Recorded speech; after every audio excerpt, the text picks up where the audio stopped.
So നമ്മുടെ ഈ സീരീസിൻ്റെ മൂന്നാമത്തെ ക്ലാസ്സിൽ നമ്മൾ ഡിസ്കസ് ചെയ്യുന്നത് ഓപ്പറേഷൻ സിന്ദൂറിനെ കുറിച്ചാണ്. നമുക്ക് ക്ലാസ്സിലേക്ക് കടക്കാം. സോ നിങ്ങൾക്ക് ഈ സ്ക്രീനിൽ കാണുന്നുണ്ടാവും ഓപ്പറേഷൻ സിന്ദൂർ എന്ന് പറയുന്ന ആ ഒരു തീം. ഓക്കെ, അതിൽ ചെറുതായിട്ട് നിങ്ങൾക്ക് ആ സൈനിക ഓഫീസേഴ്സിൻ്റെ ഒക്കെ ഫേസ് കാണുന്നുണ്ടോ എന്ന് അറിയില്ല. ഓക്കെ, ജസ്റ്റ് ഞാൻ പറഞ്ഞു എന്നുള്ളൂ, അത് ആരാന്നൊക്കെ നമ്മൾ പഠിക്കുന്നുണ്ട്. അപ്പോൾ ഓപ്പറേഷൻ സിന്ദൂറുമായി ബന്ധപ്പെട്ട് ചോദിച്ച ചോദ്യങ്ങൾ എന്തൊക്കെയാണെന്ന് നോക്കാം. സോ ഒന്നാമത്തെ ചോദ്യം എന്ന് പറഞ്ഞു കഴിഞ്ഞാൽ എന്താണ്? പഹൽഗാമിലെ ഭീകരാക്രമണത്തിന് തിരിച്ചടിയായി ഇന്ത്യ നടത്തിയ സൈനിക നടപടിയുടെ പേര് എന്താണ്? ഓപ്പറേഷൻ സിന്ദൂർ എന്നാണ്. എന്താണ്? ഓപ്പറേഷൻ സിന്ദൂർ എന്നാണ്. ആ ഓപ്പറേഷൻ സിന്ദൂർ ഇന്ത്യ നടത്തിയ ഡേറ്റ് ആണ് 2025 മെയ് 7 എന്ന് പറയുന്നത്. 2025 മെയ് 7-നാണ് ഇന്ത്യ ഈ ഓപ്പറേഷൻ നടത്തിയത്. മനസ്സിലായല്ലോ? ഓക്കെ, ഇനി എന്നാണ് പഹൽഗാം അറ്റാക്ക് നടന്നത്? 2025 ഏപ്രിൽ 22-നാണ് പഹൽഗാം അറ്റാക്ക് നടന്നിട്ടുണ്ടായിരുന്നത്. ഈ പഹൽഗാം എന്ന് പറയുന്ന സ്ഥലം ജമ്മു കാശ്മീരിലെ അനന്ത്നാഗ് എന്ന് പറയുന്ന ജില്ലയിലാണ് സ്ഥിതി ചെയ്യുന്ന ഒരു വിനോദസഞ്ചാര കേന്ദ്രമാണ് പഹൽഗാം എന്ന് പറയുന്നത്. അപ്പോൾ ഈ രണ്ട് ഡേറ്റ് ഞാൻ പറഞ്ഞിട്ടുണ്ട്.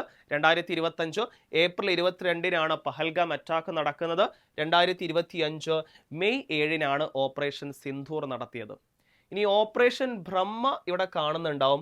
ഓപ്പറേഷൻ ബ്രഹ്മ എന്ന് പറഞ്ഞു കഴിഞ്ഞാൽ ഇന്ത്യ മ്യാൻമറിൽ നടത്തിയിട്ടുള്ള ഓപ്പറേഷനാണ് ഓപ്പറേഷൻ ബ്രഹ്മ എന്ന് പറയുന്നത് കേട്ടോ. അതുകൂടെ ജസ്റ്റ് അറിഞ്ഞിരിക്കുക, അതൊരു കറണ്ട് അഫെയർ ആണ്. ഓപ്പറേഷൻ ബ്രഹ്മ എന്ന് പറഞ്ഞു കഴിഞ്ഞാൽ ഇന്ത്യ മ്യാൻമറിൽ നടത്തിയിട്ടുള്ള ഒരു സൈനിക ഓപ്പറേഷനാണ് ഓപ്പറേഷൻ ബ്രഹ്മ എന്ന് പറയുന്നത്.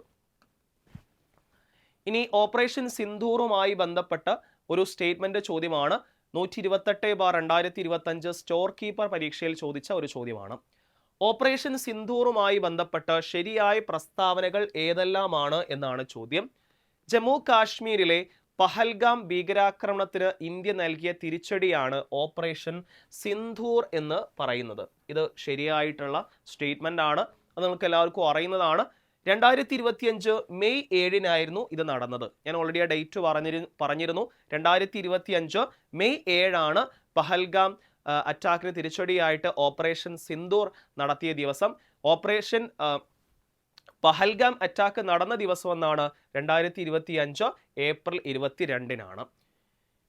ഈ ആക്രമണത്തിൽ ഇന്ത്യൻ കര വ്യോമ നാവികസേനകൾ പങ്കെടുത്തു. അപ്പോൾ ഇവിടെ മൂന്നാമത്തെ സ്റ്റേറ്റ്മെന്റും ശരിയാണ്. ഇവിടെ എന്താണ്? ശരിയായ പ്രസ്താവന ആണ് കണ്ടുപിടിക്കേണ്ടത് അല്ലെ? ശരിയായ സ്റ്റേറ്റ്മെന്റ് ആണ് കണ്ടുപിടിക്കേണ്ടത്. ആദ്യ 3 സ്റ്റേറ്റുമാണോ അല്ലെങ്കിൽ എല്ലാ സ്റ്റേറ്റ്മെന്റും എന്താണ്? ശരിയായിട്ടുള്ള സ്റ്റേറ്റ്മെന്റ് ആണ്. എല്ലാം ശരിയാണ് എന്നാണ് ഈ ഒരു ചോദ്യത്തിന്റെ ഉത്തരമായിട്ട് വരുന്നത്. അടുത്തത് വളരെ പ്രധാനപ്പെട്ട ഈ ഒരു ചോദ്യം 2 തവണ ചോദിച്ചിട്ടുണ്ട്. ഈ ഓപ്പറേഷൻ സിന്ദൂർ നടത്തിയതിന് ശേഷം 2 വനിതാ സൈനിക ഓഫീസർമാർ ഈ ഒരു ഓപ്പറേഷൻ സിന്ദൂറിനെ കുറിച്ച് രാജ്യത്തിന് അഭിസംബോധന ചെയ്യാൻ വേണ്ടിയിട്ട് പത്രങ്ങളെ കണ്ടിരുന്നു. സോ അതിനായിട്ട് നിയോഗിക്കപ്പെട്ട സൈനിക ഉദ്യോഗസ്ഥർ ആരൊക്കെയാണ്? വനിതാ സൈനിക ഉദ്യോഗസ്ഥർ ആരൊക്കെയാണ്? ഒന്ന് സോഫിയ ഖുറൈഷിയാണ്. എന്താണ്? സോഫിയ ഖുറൈഷി. മറ്റേയാളാണ് വ്യോമിക സിംഗ് എന്ന് പറയുന്നത്. അപ്പോൾ ഓപ്പറേഷൻ സിന്ദൂർ 2025 മെയ് 7-ന് നടത്തിയപ്പോൾ ആ ഒരു ഓപ്പറേഷനെ കുറിച്ച് രാജ്യത്തിന് അഭിസംബോധന ചെയ്ത് സംസാരിക്കാൻ വേണ്ടി നിയോഗിക്കപ്പെട്ട വനിതാ സൈനിക ഉദ്യോഗസ്ഥന്മാർ ആരൊക്കെയാണ്? ഒന്ന് സോഫിയ ഖുറൈഷിയാണ്. മറ്റേയാളാണ് വ്യോമിക സിംഗ് എന്ന് പറയുന്നത്. സോ ഈ ചോദ്യം പലതവണയായിട്ട് റിപ്പീറ്റ് ചെയ്തിട്ടുണ്ട്. സോ അതുകൊണ്ട് വരുന്ന പരീക്ഷകളിലും ചോദിക്കാൻ ചാൻസ് ഉണ്ട്. കൃത്യമായിട്ട് ഈ 2 പേരുകൾ അറിഞ്ഞിരിക്കുക. ഓക്കെ, അടുത്തത് ഞാൻ പറഞ്ഞിരുന്നു. അടുത്തത് ASM അസിസ്റ്റന്റ് സെയിൽസ്മാൻ 2ാം ഘട്ട പരീക്ഷയിൽ ചോദിച്ച ഒരു ചോദ്യമാണ്. ഓക്കെ, പഹൽഗാം തീവ്രവാദ ആക്രമണത്തെ തുടർന്ന് ഇന്ത്യ പാകിസ്ഥാനിലേക്ക് ഒഴുകുന്ന ചിനാബ് നദിയിലെ നീരൊഴുക്ക് തടയാൻ അടച്ച ഡാം ഏതാണ്? ആക്ച്വലി ഈ ഒരു ചോദ്യത്തിന് ആൻസർ ഇല്ല. ഇവിടെ ആൻസർ ഇല്ല. ഓക്കെ, ഈ ഒരു ക്വസ്റ്റ്യൻ ക്യാൻസൽ ആക്കിയതാണ്. എന്നാൽ കൂടെ ഞാൻ ഇതിന് കൃത്യമായ ആൻസർ പറഞ്ഞു തരുന്നതിന് വേണ്ടിയിട്ടാണ് ഞാൻ ഈ ഒരു ചോദ്യം ഉൾപ്പെടുത്തിയത്. ഈ പഹൽഗാം ഭീകരാക്രമണത്തെ തുടർന്ന് ഇന്ത്യ ജലയുദ്ധവും നടത്തിയിരുന്നു. അതായത് ചിനാബ് നദിയിലെ 2 ഡാമുകൾ അടച്ചിരുന്നു. അതിൽ ഒരു ഡാമാണ് ബക്രാനങ്കൽ ഡാം എന്ന് പറയുന്നത്. ഇന്ത്യ അടച്ച ഒരു ഡാമാണ് ബക്രാനങ്കൽ എന്ന് പറയുന്നത്. ഇനി ഇന്ത്യ അടച്ച 2ാമത്തെ ഡാമാണ് സലാൽ ഡാം എന്ന് പറയുന്നത് കേട്ടോ. സലാൽ ഡാം എന്ന് പറയുന്നത് ഇന്ത്യ അടച്ച 2ാമത്തെ ഡാമാണ് സലാൽ എന്ന് പറയുന്നത്. ഇനി ഇന്ത്യ ഒരു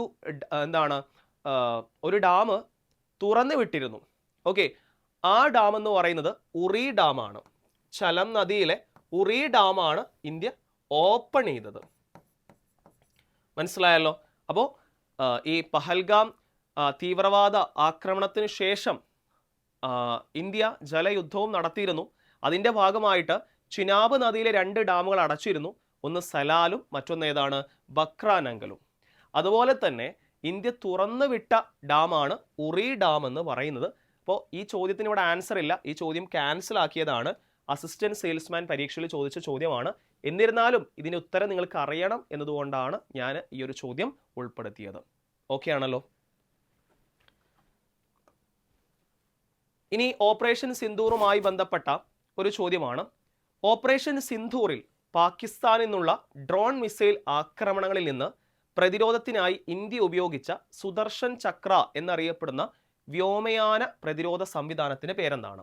അപ്പോൾ ഞാൻ പറഞ്ഞു, ഈ പഹൽഗാം അറ്റാക്കിന് ശേഷം ഇന്ത്യ ഓപ്പറേഷൻ സിന്ദൂർ എന്ന പേരിൽ പാകിസ്ഥാന് തിരിച്ചടി നൽകിയിരുന്നു. തിരിച്ചു പാകിസ്ഥാന്റെ ആക്രമണം ഇങ്ങോട്ട് വന്നിരുന്നു. അപ്പോൾ ആ ഒരു ആക്രമണങ്ങളെ ഇന്ത്യ തടഞ്ഞിട്ടുള്ള ആ ഒരു സുദർശൻ ചക്ര എന്ന് പറയുന്ന പ്രതിരോധ സംവിധാനം ഉപയോഗിച്ചിട്ടാണ്. സോ ആ ഒരു സുദർശൻ ചക്ര എന്ന് പറയുന്ന പ്രതിരോധ സംവിധാനത്തിന്റെ പേരെന്താണ്? S-400 ട്രയംഫ് എന്നാണ്. ഓക്കെ, S-400 ട്രയംഫ് എന്നാണ് ആ ഒരു സുദർശൻ ചക്ര എന്ന് പറയുന്ന പ്രതിരോധ സംവിധാനത്തിന്റെ പേരെന്ന് പറയുന്നത്. എന്താണ്? S-400 ട്രയംഫ് എന്നാണ്. ഇത് ഏത് രാജ്യത്തു നിന്നാണ് ഇന്ത്യ വാങ്ങിയിട്ടുള്ളത്? റഷ്യ എന്ന് പറയുന്ന രാജ്യം. ഓക്കെ, റഷ്യ എന്ന് പറയുന്ന രാജ്യത്തിൽ നിന്നാണ് ഈ S-400 ട്രയംഫ് എന്ന് പറയുന്ന ഈ ഒരു പ്രതിരോധ സംവിധാനം ഇന്ത്യ വാങ്ങിയിട്ടുള്ളത്. 79/2025 LDC സ്പെഷ്യൽ റിക്രൂട്ട്മെന്റ് എക്സാമിൽ ചോദിച്ച ഒരു ചോദ്യമാണ്. സോ കഴിഞ്ഞ വർഷത്തിൽ കറണ്ട് അഫയേഴ്സ് ഭാഗത്ത് ചോദിച്ച ഒരു പ്രധാനപ്പെട്ട ടോപ്പിക് തന്നെയായിരുന്നു ഓപ്പറേഷൻ സിന്ദൂർ എന്ന് പറയുന്നത്. ഇനിയും ഒരുപാട് ചോദ്യങ്ങളുണ്ട്. പല ചോദ്യങ്ങളും റിപ്പീറ്റഡ് ആയിട്ട് ചോദിച്ചതുകൊണ്ടാണ് ഞാൻ അത്തരം ചോദ്യങ്ങൾ ഉൾപ്പെടുത്താതിരുന്നത്. ഓക്കെ, ഈ ഓപ്പറേഷൻ സിന്ദൂർ എന്ന് പറയുന്ന പേരിൽ തന്നെ ഏതാണ് ഓപ്പറേഷൻ, ആ പേരിൽ ഒരുപാട് ചോദ്യങ്ങൾ വന്നിട്ടുണ്ടായിരുന്നു. സോ അത് റിപ്പീറ്റ് ചെയ്യണ്ടല്ലോ എന്ന് വിചാരിച്ചുകൊണ്ടാണ് ആ ചോദ്യങ്ങൾ ഉൾപ്പെടുത്താതിരുന്നത്. സോ അതുകൊണ്ട് കഴിഞ്ഞ വർഷത്തിൽ കറണ്ട് അഫയേഴ്സ് ഭാഗത്ത് നല്ല രീതിയിൽ ചോദ്യം വന്നൊരു ഏരിയ ആണ് ഓപ്പറേഷൻ സിന്ദൂർ എന്ന് പറയുന്നത്. സോ അതുമായി ബന്ധപ്പെട്ട എല്ലാ പോയിന്റുകളും നമ്മൾ ഡിസ്കസ് ചെയ്തിട്ടുണ്ട്. അപ്പോൾ ഓപ്പറേഷൻ സിന്ദൂറിൻ്റെ എല്ലാ വശങ്ങളും നിങ്ങൾ കൃത്യമായിട്ട് പഠിക്കാൻ ശ്രമിക്കുക. ഇനി വരാൻ പോകുന്ന പല പരീക്ഷകളിലും ഈ ഭാഗത്ത് നിന്ന് നല്ല രീതിയിൽ ചോദ്യങ്ങൾ വരാം. അതുകൊണ്ട് ആ ഒരു മാർക്ക് നിങ്ങൾ, അല്ലെങ്കിൽ 1-2 മാർക്കൊന്നും ഒരിക്കലും നിങ്ങൾ കളയരുത്. കൃത്യമായിട്ട് തന്നെ പഠിക്കുക. ആദ്യമായിട്ടാണ് നമ്മുടെ ചാനൽ കാണുന്നതെങ്കിൽ തീർച്ചയായിട്ടും ലൈക്ക് ചെയ്യുക, സബ്സ്ക്രൈബ് ചെയ്യുക. PSC പ്രിപ്പയർ ചെയ്യുന്ന നിങ്ങളുടെ ഫ്രണ്ട്സിലേക്ക് ഈ വീഡിയോ ഷെയർ ചെയ്യുക. അതുപോലെ നമ്മുടെ CA പർവം എന്ന് പറയുന്ന സീരീസിൻ്റെ 3ാമത്തെ ക്ലാസ് ആണ് ഈ ഒരു വീഡിയോ എന്ന് പറയുന്നത്. തീർച്ചയായിട്ടും ഈ സീരീസിനെ കുറിച്ച് നിങ്ങളുടെ അഭിപ്രായങ്ങളും നിർദ്ദേശങ്ങളും, ഇനി ഏതൊക്കെ ടോപ്പിക്സ് ആണ് നിങ്ങൾക്ക് വേണ്ടത്, തീർച്ചയായിട്ടും നിങ്ങൾ കമൻറ്റ് ബോക്സിൽ രേഖപ്പെടുത്തുക. ഞങ്ങൾ തീർച്ചയായിട്ടും നിങ്ങളുടെ ഫീഡ്ബാക്കിനനുസരിച്ച് കൃത്യമായിട്ട് അപ്ഡേഷൻ വരുത്തുന്നതാണ്. അപ്പോൾ നിങ്ങളുടെ അഭിപ്രായങ്ങളും നിങ്ങളുടെ സംശയങ്ങളും നിർദ്ദേശങ്ങളെല്ലാം തീർച്ചയായിട്ടും കമൻറ്റ് ബോക്സിൽ രേഖപ്പെടുത്തുക. വീഡിയോ ഇഷ്ടമായെങ്കിൽ, ഈ ഒരു സീരീസ് ഇഷ്ടമായെങ്കിൽ തീർച്ചയായിട്ടും ഇതിൻ്റെ മുൻ ക്ലാസ്സുകൾ നമ്മുടെ പ്ലേലിസ്റ്റ് ആയിട്ട് കൊടുക്കുന്നുണ്ട്. അപ്പോൾ അതുകൂടെ കാണാൻ ശ്രമിക്കുക. അതുപോലെ ലൈക്ക് ചെയ്യാൻ ഒരിക്കലും മറക്കരുത്, കമൻറ്റ് ചെയ്യാനും മറക്കരുത്. സോ അടുത്ത ക്ലാസ്സിൽ നമുക്ക് വീണ്ടും കാണാം. അതുവരേക്കും എല്ലാവർക്കും താങ്ക് യു.